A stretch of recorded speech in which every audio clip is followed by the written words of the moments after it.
الحمد لله الذي وحده والصلاة والسلام على من لا نبي بعده وعلى آله وأصحابه أجمعين.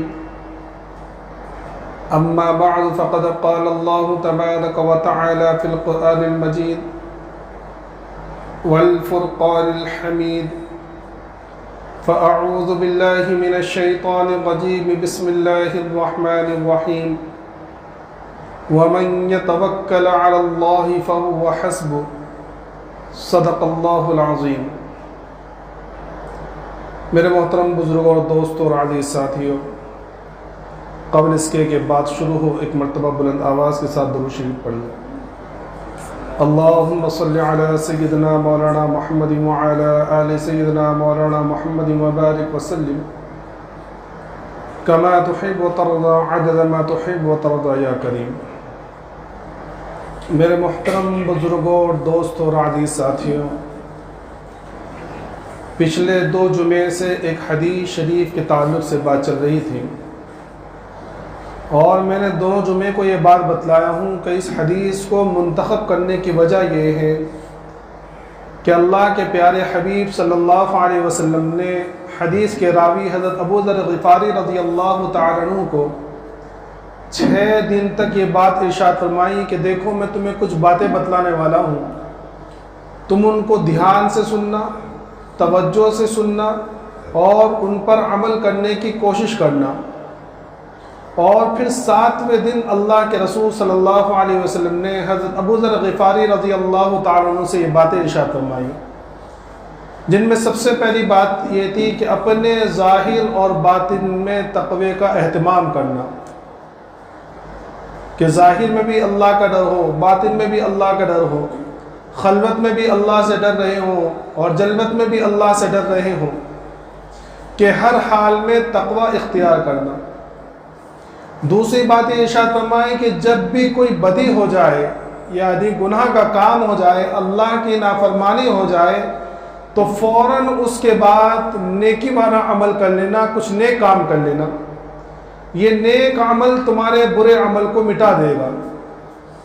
خود قرآن کریم میں ارشاد ہے ان الحسنات یذہبن السیئات، کہ نیک اعمال جو ہے برائیوں کو لے جاتے ہیں، ختم کر دیتے ہیں. تو جب بھی کوئی برا کام ہو جائے، اول تو ہونا نہیں چاہیے، لیکن چونکہ انسان ہے اور اللہ نے یہ مطالبہ بھی نہیں کیا کہ بھئی کبھی تم سے گناہ کے کام ہونا ہی نہیں چاہیے، ہو سکتے ہیں، تو اگر ہو جائے تو فوراً اللہ سے توبہ کر کے کوئی نیک عمل کر لیں. اور تیسری بات یہ ارشاد فرمائے کہ دیکھو کبھی مخلوق سے سوال مت کرنا، کبھی کسی مخلوق سے سوال مت کرنا، یہاں تک کہ اگر تمہارا کوڑا یعنی ہنٹر جو ہوتا ہے، اس زمانے کے اندر جو ہے کوڑا استعمال کیا جاتا تھا، ہنٹر. تو اگر تمہارا کوڑا، تمہارا درہ، تمہارا ہنٹر اگر زمین پر گر جائے اور تم سواری پر سوار ہو تو اس کو اٹھانے کے لیے بھی کسی دوسرے سے مت کہنا، خود اٹھا کر لے لینا. یہ تیسری نصیحت اللہ کے رسول صلی اللہ علیہ وسلم فرمائی. محدثین فرماتے ہیں کہ حقیقتاً اللہ کے رسول صلی اللہ علیہ وسلم نے اس تیسری نصیحت کے اندر تمام امت کو اور تمام انسانوں کو توکل کی تعلیم دی ہے، کہ ہر حال میں اللہ پر نظر ہو، ہر چیز کو اللہ سے مانگے، وہ دنیاوی ضرورت ہو یا اخروی ضرورت ہو، وہ جسمانی ضرورت ہو، وہ روحانی ضرورت ہو، کوئی بھی ضرورت ہو، ہر ضرورت کو اللہ سے مانگے، اللہ پر بھروسہ کرے. توکل اصل میں کہتے ہیں کہ اس کو توکل کہتے ہیں کہ جو اسباب ہیں وہ اختیار کرنا اور اللہ پر بھروسہ کر کے نتیجہ اللہ کے پاس چھوڑ دینا، یہ توکل کے معنی ہیں. لیکن حضرت ابو ذر غفاری رضی اللہ تعالیٰ عنہ کو جو اللہ کے رسول صلی اللہ علیہ وسلم نے توکل کی تعلیم دی ہے، یہ اصل میں توکل کا اعلیٰ درجہ ہے. دیکھو توکل کے 3 درجات ہیں. ایک ہے بالکل کمزور درجے کا توکل، یہ وہ توکل ہے کہ صرف ہم یہ کہتے ہیں کہ بھئی اللہ کرنے والا ہے، اللہ کے اوپر بھروسہ ہے ہمیں، یہ وہ ایمانی، بس ایمان کے اعتبار سے کہ ہاں اللہ پر بھروسہ، اللہ کرنے والے ہیں، اور اس کے بعد ساری نظر اسباب پر ہو، ساری نظر اسباب پر ہو، اور وہ اسباب کو اختیار کر کر، اسباب پر بھروسہ کر کر اپنے کام کو بنانے کی کوشش کرے۔ مثلا ایک شخص ہے، ایمان والا ہے، وہ کہتا تو ہے کہ اللہ پر مجھے بھروسہ ہے، اور اس کے بعد پھر اس نے دکان چلا لی، دکان کھول لی، کوئی کاروبار لگا لیا، کوئی کارخانہ لگا لیا، اور اس کے بعد وہ کارخانے پر کام کرنے لگا۔ اب اس کا یہ ذہن بننا ہے کہ ہاں دینے والی تو ذات اللہ کی ہے، لیکن اپنا پورا وقت وہ اس کارخانے پر دے رہا ہے، صبح سے لے کر شام تک پوری دوڑ دھوپ اسی کارخانے کے لیے، دکان کے لیے، اس کا سوچنا، اس کی صلاحیتیں ساری دکان کے لیے، کاروبار کے لیے اور کارخانے کے لیے۔ اب اگر اس سے کہے کہ بھئی ذرا چلو نماز پڑھ لو، تو فوراً اس کی زبان پہ کیا آتا ہے؟ میں جاؤں گا تو میرا نقصان ہو جائے گا۔ تو پتہ چلا کہ اس کو اللہ پر توکل نہیں ہے، یہ سمجھ رہا ہے کہ یہ میری دکان مجھے کھلا رہی ہے، یہ کاروبار مجھے کھلا رہا ہے، یہ کارخانہ مجھے کھلا رہا ہے، اگر میں اللہ کے لیے اپنا آدھا گھنٹہ دے دوں یا نماز پڑھنے کے لیے چلا جاؤں تو میرے گراہک واپس چلے جائیں گے، میرے کارخانے کا نقصان ہو جائے گا، میری فیکٹری کا نقصان ہو جائے گا۔ تو پتہ چلا اس کا توکل اللہ پر نہیں ہے۔ یہ زبانیں کہہ رہے ہیں کہ میرا تعلق اور میرا توکل جو ہے اللہ پر ہے، میرا بھروسہ اللہ پر ہے، ورنہ دل سے اس کا بھروسہ اللہ پر نہیں ہے۔ یہ بالکل یہ سمجھے کہ تھرڈ کوالٹی کا توکل ہے۔ اس لیے ایسے لوگوں کو آپ دیکھ لیجئے کہ جب ایسے لوگوں کو کبھی نقصان ہوتا ہے نا، تو وہ یہ نہیں کہتے کہ بھئی اللہ کی مرضی، وہ یہ نہیں کہتے کہ اللہ کی مرضی، وہ کیا کہتے ہیں کہ اوہو میں نے پلان صحیح نہیں بنایا تھا، میں نے اس کا ایڈورٹائز صحیح نہیں کیا تھا، کہ میں نے فالو اپ صحیح نہیں کیا تھا، کہ میں نے اس کے اوپر صحیح پلاننگ نہیں کی تھی، وہ سارا میں نے یہ نہیں کیا تھا، میں نے یہ نہیں کیا تھا، میں نے ایسا نہیں کیا تھا، میں اگر ایسا کرتا تو ہو جاتا، میں ویسا کرتا تو ہو جاتا۔ سارا ذہن اور ساری نظر اس کے اسباب پر ہوتی ہے، اور اگر فائدہ بھی ہو جائے تو وہ کیا کہتا ہے؟ وہ یہ نہیں کہتا کہ اللہ نے دیا ہے، وہ نہیں کہتا کہ اللہ نے میرے کاروبار کے اندر ترقی دی ہے، بلکہ یہ کہتا ہے کہ نہیں میں نے بہت محنت کی ہے، میں نے صحیح پلاننگ کی تھی، میں نے ایڈورٹائزمنٹ صحیح کی تھی اس کی، اور میں نے صحیح پلاننگ کے ساتھ کام کیا تو مجھے اتنی ترقی ملی ہے، میرے کاروبار کے اندر ترقی ملی اور مجھے پیسہ ملا ہے۔ جیسے قارون کو جب موسیٰ علیہ السلام نے کہا کہ بھئی اللہ کا مال ہے، اللہ نے اس کے اوپر زکوٰۃ فرض کی ہے تو زکوٰۃ ادا کر، اللہ نے اس کے اندر دوسرے لوگوں کے حقوق رکھے ہیں، حقوق کو ادا کر، لوگوں کے ساتھ حسن سلوک کا معاملہ کر، تو اس نے کیا کہا؟ انما اوتیت علی علم عندی، کہ یہ تو مجھے میرے علم کی وجہ سے ملا ہے، کہ میں نے اپنی صلاحیت، اپنے علم کا استعمال کیا، جس کی وجہ سے میرے کاروبار کے اندر اور مال کے اندر ترقی ہوئی ہے۔ تو یہ وہ لوگ ہیں جن کا بھروسہ، جن کا توکل اللہ پر نہیں ہوتا۔ دوسرا توکل یہ ہے کہ اللہ پر بھروسہ کر کے اسباب تو اختیار کرے، لیکن نظر اسباب پر نہیں بلکہ مسبب الاسباب پر ہو، یعنی اللہ پر نظر ہو، وہ سارے اسباب اختیار کرے۔ اس لیے ایک حدیث پاک کے اندر آتا ہے، ایک صحابی نے اللہ کے رسول صلی اللہ علیہ وسلم سے پوچھا کہ یا رسول اللہ، میں اپنے اونٹ کو باندھ کر پھر اللہ پر بھروسہ کروں یا اونٹ کو چھوڑ کر اللہ پر بھروسہ کروں؟ تو اللہ کے رسول صلی اللہ علیہ وسلم فرمایا کہ نہیں، پہلے اپنے اونٹ کے گھٹنے کو باندھ دو اور اس کو نکیل لگا کر اس کو کہیں رسی سے باندھ دو، اس کے بعد اللہ پر بھروسہ کرو۔ یہ ہے توکل، اور یہی عام انسانوں سے مطلوب ہے۔ یہ ہم جتنے بھی لوگ بیٹھے ہیں نا، کہ تمام سے اصل میں یہی توکل مطلوب ہے کہ ہم اسباب تو اختیار کریں، لیکن ہماری نظر اسباب پر نہ ہو، ہماری نظر اسباب پر نہ ہو بلکہ مسبب الاسباب پر ہو، کہ ہم صرف اللہ ہی سے مانگیں گے۔ نتیجہ دینے والی ذات اللہ کی ہے، ترقی دینے والی ذات اللہ کی ہے، کاروبار میں نفع دینے والی ذات اللہ کی ہے، کاروبار میں نقصان دینے والی ذات اللہ کی ہے، نفع و نقصان و سارا کرنے والا اللہ ہے۔ واللہ یقبض و یبسط، اللہ جس کا رزق چاہتا ہے کھینچ لیتا ہے، جس کا رزق چاہتا ہے پھیلا دیتا ہے۔ اور اس توکل کے 3 درجے، پہلا درجہ تو فرض کے اس میں ہے، یہ اس توکل کا پہلا درجہ فرض ہے، اور یہ فرض کون سا ہے؟ یعنی ان اسباب کا اختیار کرنا، یقینی ہو کہ جب میں اسباب اختیار کروں گا تو مجھے یہ ہوگا۔ مثلا انسان کو بھوک لگی، اب بھوک لگنے کے بعد وہ کیا کرنا چاہیے؟ بھوک لگنے کے بعد اب یہ ہے کہ وہ کھانا کھائے گا تو اس کی بھوک مٹ جائے گی، اور یہ حقیقت ہے۔ اس کو پیاس لگی ہے تو پیاس لگنے کا مطلب یہ ہے کہ جب وہ پانی پیے گا تو اس کی پیاس بجھ جائے گی۔ اس کو نیند آ رہی ہے، نیند کی اس کو ضرورت ہے، تو اب جب وہ سوئے گا تو اس کی نیند پوری ہو جائے گی۔ یہ یقینی چیزیں ہیں، تو اس یقینی چیز کا اختیار کرنا یہ توکل کا اعلیٰ درجہ ہے۔ توکل، یہ والا توکل فرض ہے کہ ان اسباب کو ہر حال میں اختیار کرنا ہے۔ اب اگر کوئی شخص بھوک تو لگی ہے، اب اس کے گھر میں کھانا بھی، وہ کہہ رہا ہے کہ نہیں میں توکل کروں گا، میں نہیں کھاؤں گا، میں کھانا نہیں کھاؤں گا، میں بھوکا رہوں گا، تو یہ توکل نہیں کر رہا ہے۔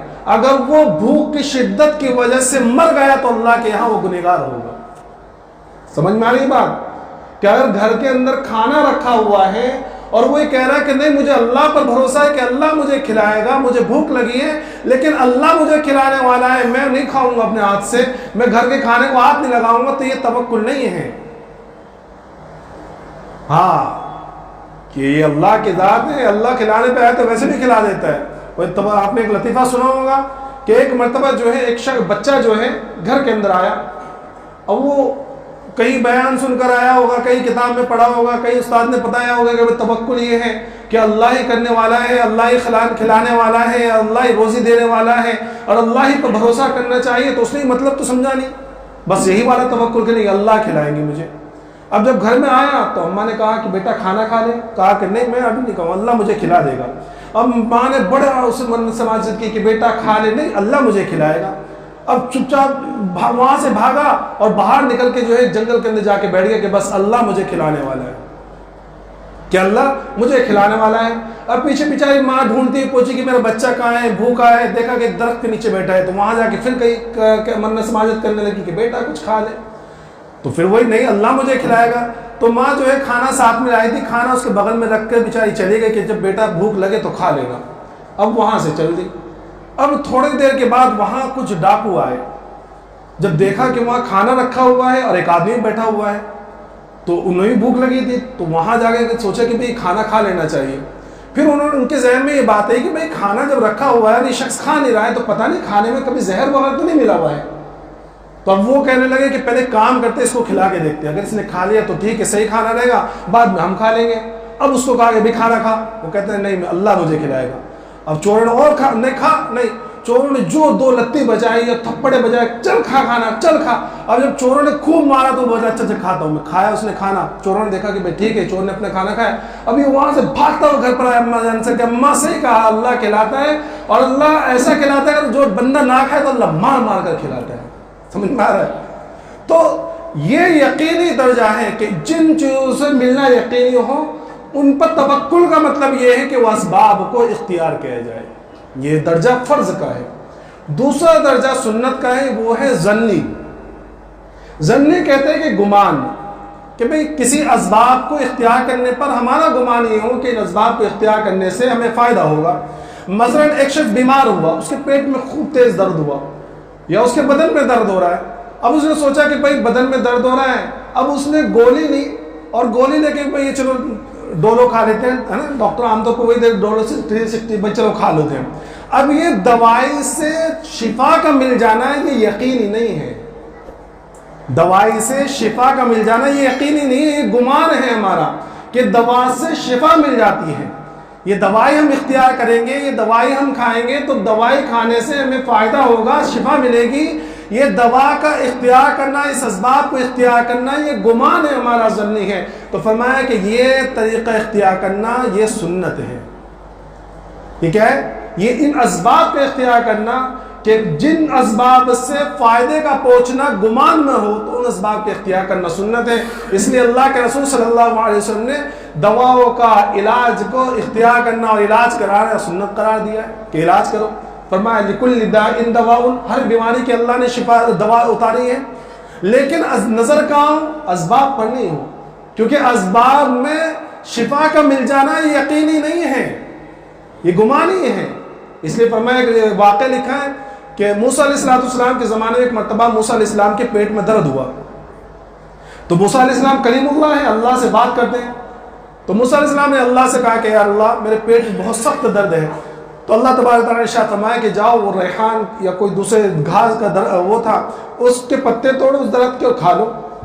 موسیٰ علیہ السلام ٹھیک ہے، وہاں جا کے آپ نے وہ پتے توڑے اور کھا لیے تو ان کے درد کو شفا ہو گئی، پیٹ میں اچھا آرام ہو گیا۔ کچھ دنوں کے بعد پھر پیٹ میں درد ہوا تو اب موسیٰ علیہ السلام ڈائریکٹ وہاں گئے، اس درخت کے پتے توڑے اور پھر آپ نے کھا لیا، تو اس بار پیٹ کا درد صحیح نہیں ہوا۔ تو موسیٰ علیہ السلام نے اللہ سے دعا کی کہ اللہ یہ کیا معاملہ کہ پہلے جب میں نے پتے کھائے تھے تو میرے پیٹ کے اندر جو درد تھا وہ صحیح ہو گیا تھا، اب جب میں نے پتے کھائے تو پیٹ کا درد صحیح نہیں ہوا۔ تو اللہ تبارک تعالیٰ نے ارشاد فرمایا کہ موسیٰ تم نے غلط سمجھا، شفا ان پتوں میں نہیں تھی، شفا تو میں نے دی تھی۔ پچھلی مرتبہ تم نے مجھ سے پوچھ کے کہا تھا، یہ کیا تھا تو میں نے ان پتوں کے اندر شفا ڈال دی تھی، اس مرتبہ میں نے اس کے اندر شفا نہیں ڈالی، تمہیں شفا نہیں ملی۔ تو دوائی کا اختیار کرنا اور یہ دوائی کا استعمال کرنا یہ ظنی ہے، گمانی ہے، یقینی نہیں ہے۔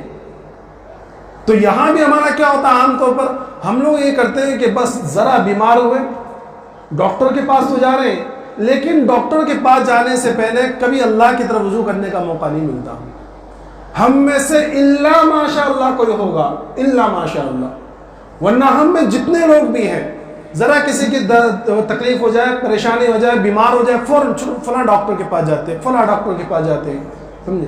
ورنہ کبھی ہم نے یہ سوچا کہ پہلے اللہ کے سامنے کھڑے تو ہو جائیں، اللہ سے مانگیں، اس میں کے بعد اسباب اختیار کریں، اس کے بعد اسباب اختیار کریں۔ ایک اللہ والے کا واقعہ لکھا ہے کہ وہ جب بھی بیمار ہوتے تو ایک ڈاکٹر کے پاس جاتے اور ڈاکٹر سے کہتے کہ میرے پیٹ میں تکلیف ہے تو اس کی دوا کتنے روپے میں آئیں گی؟ تو ڈاکٹر کہتا ہے کہ بھئی آپ کو جو تکلیف ہے اتنے روپے میری فیس کی ہو جائیں گے، دوا میں دوں گا اتنے روپے کی دوا ہو جائے گی، مثلا 100 روپے کی دوا ہے۔ تو وہ جو ہے فوراً 100 روپے نکالتے ڈاکٹر صاحب کو دیتے اور یہ کہتے ہیں کہ بھئی جتنی آپ کی فیس رکھ لیجیے اور باقی کے جو پیسے ہیں یہ پیسے کوئی غریب جب آئے گا آپ کے پاس اس کا مفت میں علاج کر دینا، اور خود دوا لیے بغیر نکل جاتے۔ تو ڈاکٹر صاحب پہلے تو سمجھے کہ شاید بہت مالدار آدمی ہے اس لیے بار بار پیسے دے کے چلے جاتے ہیں، بعض میں جب چھان بین کی تو پتہ چلا کہ مالدار تو کچھ بھی نہیں ہے، تو ان سے پوچھا کہ تم یہ عمل کیوں کرتے ہو؟ تو وہ کہنے لگے کہ دیکھو اللہ رب العزت، اللہ کے رسول صلی اللہ علیہ وسلم نے ارشاد فرمایا کہ صدقہ بیماریوں کو دور کرتا ہے، اپنے بیماروں کا علاج کرو صدقے کے ذریعے، اس لیے میں وہ پیسے جو میرے بیماری کے علاج میں صرف ہوں گے، خرچ ہوں گے، وہ پیسے میں صدقہ کر دیتا ہوں اور حقیقتاً اللہ مجھے اس سے شفا دے دیتا ہے۔ تو ایسے بھی لوگ ہیں۔ تو یہ اسباب کا اختیار کرنا یہ یقینی نہیں ہے، ظنی ہے، ان اسباب کا اختیار کرنا سنت ہے۔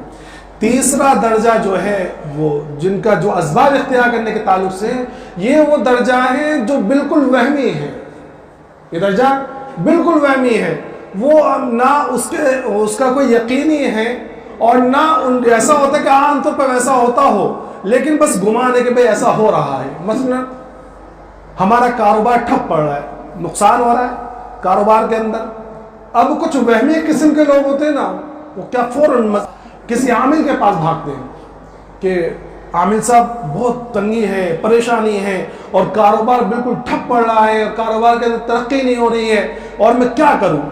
اب عامل صاحب تو بیٹھے ہوئے پیسے لینے کے لیے۔ بھائی اکثر آج کل جتنے بھی لوگ ہیں تقریباً 95% وہ لوگ ہیں عاملین جو صرف پیسے کمانے کے لیے بیٹھے ہوئے ہیں، سمجھے۔ کچھ لوگ، کچھ ایسے افراد ہیں جو خدمت خلق کے لیے بیٹھے ہوئے ہیں، جن کی نظر پیسوں کے اوپر نہیں ہوتی۔ اب عامل صاحب جب بیٹھے ہوئے ہیں، جب ان کے پاس یہ پہنچا تو سمجھ گئے کہ بھئی بڑا بکرا آیا ہے۔ کیا بڑا بکرا ہے؟ اب وہ فوراً کیا کہتے ہیں، تمہارے کاروبار میں تو کسی نے باندھ دیا ہے، کیا بندش کر دی ہے تمہارے کاروبار میں، کسی نے بہت سخت بندش کی ہے۔ اب یہ بھی ٹینشن میں کہ بھئی فلاں نے بندش کر دی، فلاں، تو کیا کرنا ہے؟ اب وہ پوری لسٹ بتائیں گے کہ بھئی مشک بھی لانا ہے، اور مشک بھی دیکھو وہ کالا ہرن اور اس کے اوپر جو سفید دھبے رہتے ہیں اس کا مشک لانا۔ اب بتاؤ کہ انسان کو ایسا مشک ملے گا؟ نہیں ملے گا۔ تو وہ کیا کہتا ہے کہ عامل صاحب آپ ہی لے کر آ جائیے، لے 10,000 روپیہ، اچھا 10,000 اس کے آگے۔ اب اور کیا لانا ہے کہ بھئی ایسی مرغی لانا ہے کہ جس کے پیر بھی کالے، چونچ بھی کالے، آنکھ بھی کالے، اندر کا گوشت بھی کالا، پر بھی کالا، ساری چیز کالی ہو۔ اب ڈھونڈنے میں ملتی کہ جلدی نہیں ملتی، تو وہ کہ عامل صاحب یہ بھی آپ لیجیے، 1,000 روپے اس کے ہو گئے۔ تو کرتے کرتے 15-20 ہزار روپے ایسے نکال لیتے ہیں اور بعد میں سارے جیب میں، اور پھر اس کے بعد جو ہاں تمہارا ہو گیا، ہاں بھائی ہو گیا تمہارا، بس میں نے ایسا کاٹ کیا ہوں، کچھ دنوں کے اندر تمہیں ترقی ملیں گے، پیسے چھت پر پھاڑ کر آئیں گے۔ اب وہ بالکل مطمئن ہو کے بیٹھا ہوا ہے۔ تو یہ وہمی چیزیں بالکل جائز نہیں ہے، کیوں؟ کیونکہ اللہ کی طرف سے صاف اعلان ہے واللہ یقبض و یبسط، کہ اللہ رزق کو تنگ کرتا ہے، اللہ رزق کو پھیلاتا ہے. اللہ لطیف بعبادہ یرزق من یشاء، کہ اللہ جس کو چاہتا ہے جتنا رزق عطا فرماتا ہے وہ اللہ کی مرضی ہے. اور ہم یہ کہتے ہیں کہ فلاں نے باندھ دیا، فلاں نے باندھ دیا، فلاں نے باندھ دیا. اچھا جب باندھنے کی بات ہوتی ہے نا تو فوراً ذہن دوڑتا ہے کہ ہمارے خاندان میں کون ہوگا. سب سے پہلے خاندان میں ہو میرے پھوپھی بڑی نماز پڑھتی ہے، وہ تسبیح لے کے بیٹھے رہتے ہیں، پھوپھی نے کیا ہوگا، فلاں خالہ نے کیا ہوگا، فلاں نے، وہ اتنے ذہن. اب کیا نہ کبھی کبھی تو عامر صاحب بھی نہیں بتاتے کہ بھائی کس نے کیا، لیکن وہ خود اپنا ذہن دوڑا رہا ہے. وہم ہے نا، وہ وہم عیسائی کو ہو جاتے ہیں ایسے لوگ. تو وہ اب ذہن دوڑا رہا ہے کہ ہاں فلاں بڑا نماز پڑھتا ہے، تسبیح بڑی تسبیح لے کے بیٹھتا ہے، فلاں نے کیا ہوگا. اب اس سے بول چال بند کر دی. کیوں بھائی؟ ارے فلاں نے، ارے بھائی پوچھ تو اس نے کرایا نہیں کرایا، وہ کرنے والا. ارے بھائی اللہ کی ذات ہے روزی دینے والی، اللہ کی ذات ہے روزی تنگ کرنے والی. تو اللہ کے سامنے جھک تو غیروں کے سامنے جھکنے چلا گیا. تو یہ اسباب جو ہے یہ وہمی اسباب ہے، ان کا استعمال کرنا حرام ہے، جائز نہیں ہے. سمجھ میں آ رہا ہے؟ یہ اکثر لوگ کرتے ہیں. بھائی میں یہ نہیں کہہ رہا ہوں کہ تعویذات کرنا حرام ہے یا تعویذ کا استعمال کرنا حرام ہے، میں یہ نہیں کہہ رہا ہوں. لیکن تعویذات کو اس درجے میں رکھو جس درجے میں تم دوائیوں کو رکھ رہے ہو. سمجھ میں میرا بھی بتائیں دوائیوں کا معاملہ، کہ دوائی کا استعمال اس طور پہ کرنا ہے کہ دوائی کے اندر شفا نہیں ہے، شفا دینے والی ذات اللہ کی ہے. ہم دوائی کو صرف سنت سمجھ کے اختیار کر رہے ہیں. تو تعویذات کو بھی صرف یہ سمجھ کے اختیار کریں کہ تعویذات کرنے والے، یہ تعویذ کے اندر کوئی اثر نہیں ہے. اثر کس میں ہے؟ اثر ڈالنے والی ذات اللہ کی ہے. تو پہلے وہ اسباب اختیار کرو جہاں اللہ کی طرف سے رزق رکا ہوا ہے. کبھی نماز نہیں پڑھ رہے، فجر کی نمازیں چھوڑے ہوئے ہیں، ظہر کی نمازیں چھوڑے ہوئے، نماز کے قریب ہی نہیں جا رہے. اب سوچ رہے کہ بھئی ایسا مل جائے ہمیں کہ چھپر پھاڑ کے مل جائے، کاروبار کے اندر ترقی ہو جائے. کیسے ترقی ہوگی؟ کہاں سے ترقی آئے گی؟ بہنوں کا حصہ دبائے ہوئے ہیں، چھوٹے بھائیوں کا حصہ دبائے ہوئے ہیں. بھئی اللہ کی نافرمانی تم کر رہے ہو اور اللہ تمہیں مال دیتے، کیسے ہو سکتا ہے؟ لیکن ذہن غیر مسلموں کی طرف کبھی نہ جائے. سمجھ میں آیا؟ غیر مسلم اس کے مکلف نہیں ہیں، ان کی تو دنیا ہی کے اندر جنت ہے، جو کچھ دنیا کے اندر ہے وہاں تو اللہ کی طرف سے یہ اعلان ہے. اللہ تبارک و تعالیٰ نے ارشاد فرمایا ہے قرآن کریم کے اندر کہ اگر تم تھوڑے بہت جو مسلمان ہیں، یہ مسلمانوں کے اسلام اور ایمان کا اگر مجھے خطرہ نہ ہوتا کہ اسلام سے ایمان سے نہ پھر جائیں، تو میں ان کافروں کے گھروں کو، ان کی دیواروں کو اور ان کے گھروں کے کھڑکیوں کو تمام چیزوں کے سونے کے بنا دیتا. اتنا مال دیتا ہے غیروں کو. سمجھ میں؟ کیوں؟ کیونکہ غیر مسلم اور ایک اللہ کا نہ ماننے والا، اس کی ساری چیز دنیا میں ہے، اس کو آخرت میں کچھ نہیں ملے گا. ایمان والے کے لیے آخرت میں ہے. سمجھے؟ اور اگر دنیا میں تھوڑا بہت مل گیا تو کوئی بات نہیں، اللہ دے دے، اور اللہ جس کو چاہے بہت بھی دے دے. لیکن کتنا بھی دے دے بہت نہیں ہوگا. دنیا ہے کتنی، دنیا کی اوقات کیا ہے. سمجھ میں؟ یہ ساری چیزیں، یہ پوری کائنات، یہ اللہ کے سامنے کیا حیثیت رکھتی ہے، یا آخرت کے سامنے اس کی کیا حیثیت ہے. سمجھ میں؟ ایک واقعہ یاد آیا حضرت موسیٰ علیہ السلام کے زمانے میں کہ ایک مرتبہ جب موسیٰ علیہ السلام سفر پر تھے، جا رہے تھے، تو راستے میں غریب سے ملاقات ہوئی. بوڑھا شخص تھا. اس نے کہا کہ اے موسیٰ کہاں جا رہے ہو؟ کہا کہ کوہ طور پر جا رہا ہوں اللہ سے ہم کلامی کے لیے. تو وہ کہنے لگا کہ اے موسیٰ تم اللہ کے نبی ہو، اللہ سے ہم کلامی کا تمہیں شرف حاصل ہوتا ہے. میں بڑا پریشان ہوں، میں نے اپنی پوری زندگی بچپنا اور جوانی اور اب بڑھاپا بھی آ گیا غریبی میں گزارا ہے. میں نے کبھی اس پیٹ بھر کر کھانا نہیں کھایا، سمجھے، اور کبھی میں نے مال و دولت کو نہیں دیکھا، کبھی میں نے شکم سیرے کیا ہوتی کبھی مجھے پتہ ہی نہیں چلا. تم ذرا جا کر اللہ سے کہو کہ اللہ کہ میرے پتہ نہیں اب کتنے دن میری زندگی کے بچے ہوئے ہیں، میں یہ چاہتا ہوں کہ ان ایام میں تھوڑا مجھے کھانا جو ہے پیٹ بھر کر مل جائے. تو موسیٰ علیہ السلام نے کہا کہ ٹھیک ہے میں اللہ سے کہوں گا. آپ وہاں گئے کوہ طور پر، اللہ سے ہم کلامی ہوئی. تو اللہ سے موسیٰ علیہ السلام نے اس غریب کا ذکر کیا کہ موسیٰ اے اللہ کہ ایک شخص تیرا بندہ ایسا ملا تھا اور بڑا غریب اور بڑا ہمیشہ تنگی کے حالت میں اس نے زندگی گزاری ہے. اس نے کہا ہے کہ آپ اس کو تھوڑی سی جو ہے تنگی دور کر دیں، تھوڑا پیٹ بھر کے اس کو کھانا مل جائے. تو اللہ تبارک تعالیٰ نے موسیٰ علیہ السلام سے کہا کہ موسیٰ دنیا اس کو کتنی دوں؟ اسے اگر میں دنیا دینا چاہوں تو کتنی دوں؟ تو اللہ نے موسیٰ علیہ السلام نے کہا کہ اللہ بہت ساری دے دے، تو اسے خوب دنیا عطا فرما، تو اسے خوب سارا مال دے دے. تو کہا کہ ٹھیک ہے. اب ایک دن دعا مانگی، اس وقت دوسرے دن جب سوچا کہ چلو جا کے ملاقات تو کرتے کہ اس شخص کا کیا حال ہے، جب وہاں پہنچے دروازہ کھٹکھٹایا تو بیٹا باہر نکلا، کہا کہ فلاں شخص کہاں ہے، تمہارے ابا جان کہا ہے؟ کیا کہ ان کا تو انتقال ہو گیا۔ کیا کہا کہ ان کا تو کل ہی انتقال ہوا ہے۔ کہا کہ کل انتقال ہوا؟ کہا کہ آپ جب یہاں سے ملاقات کے لیے گئے تھوڑی دیر بعد ان کا انتقال ہو گیا۔ تو موسیٰ علیہ السلام بڑے پریشان، پھر اللہ سے رجوع کیا کہ اللہ کل ہی تو دعا مانگی تھی کہ خوب مال اس کو مل جائے، خوب دنیا اس کو مل جائے، تو میں نے دعا کی تھی اللہ خوب سارا مال اس کو دے دے، اس کا تو کل ہی انتقال ہو گیا، کیا معاملہ ہے؟ تو اللہ نے ارشاد فرمایا کہ موسیٰ میں نے کل ہی تم سے کیا پوچھا تھا کہ مال کتنا دوں، تھوڑا دوں کہ بہت دوں؟ تو تم نے کیا کہا تھا؟ تو موسیٰ علیہ السلام نے کہا تھا کہ موسیٰ علیہ السلام نے ارشاد فرمایا کہ اے اللہ میں نے کہا تھا کہ خوب مال دے دے، بہت زیادہ مال دے دے۔ تو اللہ تبارک تعالیٰ نے ارشاد فرمایا کہ اے موسیٰ میں اگر اس کو پوری دنیا بھی دے دوں تو وہ دنیا کتنی ہوگی؟ مچھر کے پر کے برابر۔ بھائی پوری دنیا بھی اگر کسی کو مل جائے تو دنیا کتنی ہے؟ اللہ کے رسول صلی اللہ علیہ وسلم فرمایا لو كانت الدنيا عند الله جناح بعوضة ما سقى منها كافرا شربا، کہ اگر اس دنیا کی قدر و قیمت اللہ کے نزدیک ایک مچھر کے پر کے برابر بھی ہوتی، کتنی؟ اگر اس دنیا کی قدر و قیمت اللہ کے نزدیک مچھر کے پر کے برابر بھی ہوتی، اللہ کسی کافر کو ایک گھونٹ پانی کا نہیں دیتا۔ حالانکہ ہم کیا دیکھ رہے ہیں کہ کتنا مال ہے کافروں کے پاس، کتنا مال ہے غیر مسلموں کے پاس، تو پتہ چلا کہ دنیا کی قدر و قیمت اللہ کے نزدیک مچھر کے پر کے برابر بھی نہیں ہے۔ تو فرمایا کہ میں نے اگر اس کو پوری دنیا دے بھی دی ہوتی تو مچھر کے پر کے برابر، تو یہ بہت زیادہ تو نہیں ہوتا، بہت زیادہ دینے کے لیے میں نے اس کو اپنے پاس بنا لیا اور اس کو آخرت کی کامیابی عطا فرما دی۔ یہ اصل میں پورا مال ہے، یہ اصل ہے کہ جو آخرت میں کامیاب ہو گیا وہ اصل کامیابی ہے۔ تو سمجھ میں آ رہا ہے؟ تو اللہ کی ذات دینے والی ہے، تو یہ وہمی جو ہے وہمی اسباب کو اختیار کرنا یہ جائز نہیں ہے۔